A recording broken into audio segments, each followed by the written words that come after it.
अस्सलाम वालेकुम। दुनिया व्लॉग के साथ मैं हूं अंजुम फारूक। ख़ानदान इश्क की चौखट पे सफ़रनामा जो रोज़नामा दुनिया में मेरे कॉलम में छपा, उसकी एक एपिसोड जो सफ़र था मेरा करबला की तरफ, और हज़रत इमाम हुसैन रज़ी अल्लाह ताला अन्हु के रोज़े के ऊपर जो हाज़िरी दी, हज़रत अब्बास रज़ी अल्लाह ताला अन्हु के रोज़े पे हाज़िरी दी, उसका अहवाल मैंने आपको सुनाया था। अब ये दूसरा दिन है जब हम कूफ़ा गए, नजफ़ अशरफ गए, वहाँ हमने क्या देखा, हज़रत अली रज़ी अल्लाह ताला अन्हु के रोज़े पे जो हाज़िरी दी, हज़रत अली के घर गए, वहाँ क्या देखा, मस्जिद कूफ़ा में क्या अहवाल था, वो आज आपको सुनाना है। करबला के बाद नजफ़ अशरफ और कूफ़ा का कसद था, क्योंकि हज़रत अली रज़ी अल्लाह ताला अन्हु के यहाँ से बुलावा आया था। नजफ़ शहर में दाखिल हुए तो यूँ लगा जैसे हर तरफ रूहानियत का राज हो। अब मेरा अपने आप से कंट्रोल ख़त्म हो रहा था। दिलो दिमाग खुद ब खुद इत्मीनान और सुकून की मंजिलें तय करने लगे। हमें बताया गया कि इस शहर पर खुदा की ख़ास रहमत है।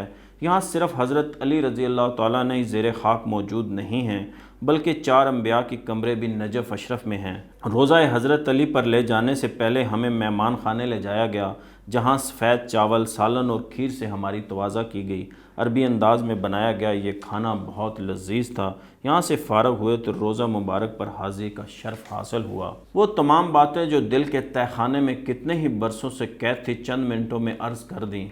अब 400 सुकून ही सुकून था। ऐसा करार, ऐसा चैन, ऐसा ठहराव पहले सुना ना देखा। इल्लामा इकबाल के ये इशार मुझे रोज़ा हज़रत अली पर दो जानों बैठ कर समझ आए। चूँकि ये फ़ारसी पे हैं तो इसका अगेन मैं आपको तर्जमा कर देता हूँ। पहले मुसलमानों और मर्दों के सरदार अली हैं, इश्क के लिए ईमान का सरमाया अली हैं। मैं इनके ख़ानदान की मोहब्बत से ज़िंदा हूँ और दुनिया में मोतियों की मानद चमक रहा हूँ।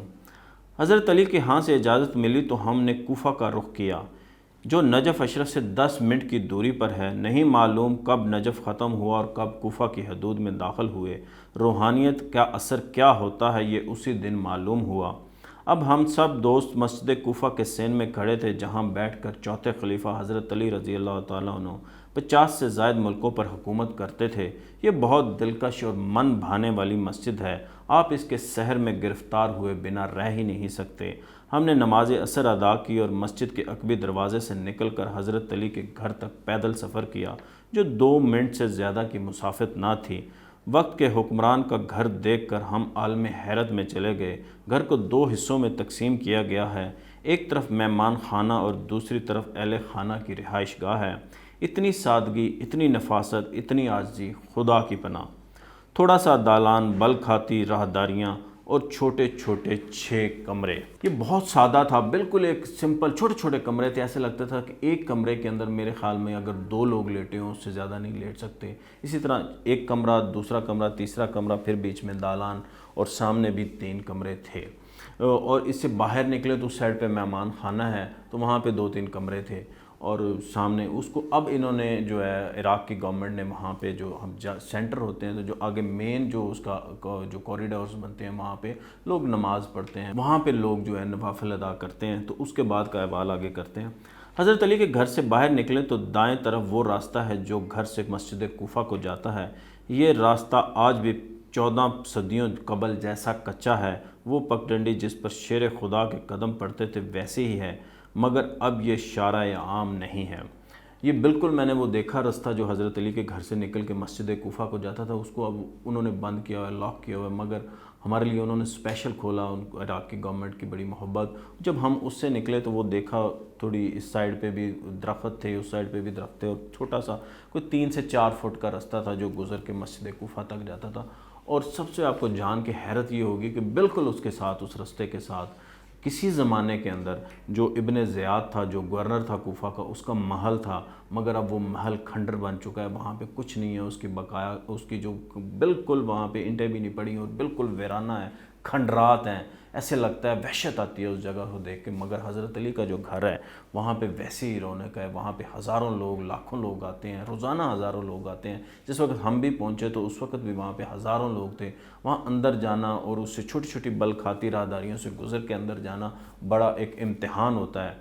तो वहाँ पे गर्मी भी ज़ाहिर है बहुत है, मगर वो जब अंदर चले जाते हैं हज़रत अली के घर के अंदर, वो चूँकि बहुत बड़ी बड़ी दीवारें हैं, तो अंदर बहुत ठंडक है, अंदर बहुत एहसास होता है कि बहुत नमी है, ठंडक है। ये सफ़र इश्क यहाँ पर तमाम नहीं होता, मगर क्या करें, दामने तहरीर में गुंजाइश नहीं।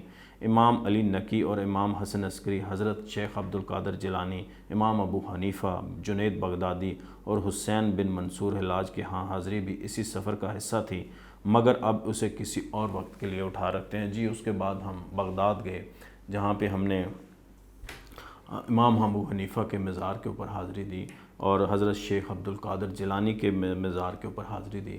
جب ہم حضرت شیخ عبد القادر جیلانی کے مزار کے اوپر گئے تو وہاں پہ بھی بہت روحانیت تھی، وہی سرور جو مجھے جو ہے نا میں اس کو بیان نہیں کر سکتا۔ جب آپ اندر داخل ہوتے ہیں تو وہ بہت بڑی جگہ ہے عراق کے اندر نا، تو اندر جب گئے تو وہ ایک ایسی جگہ تھی کہ دل سرشار ہو گیا۔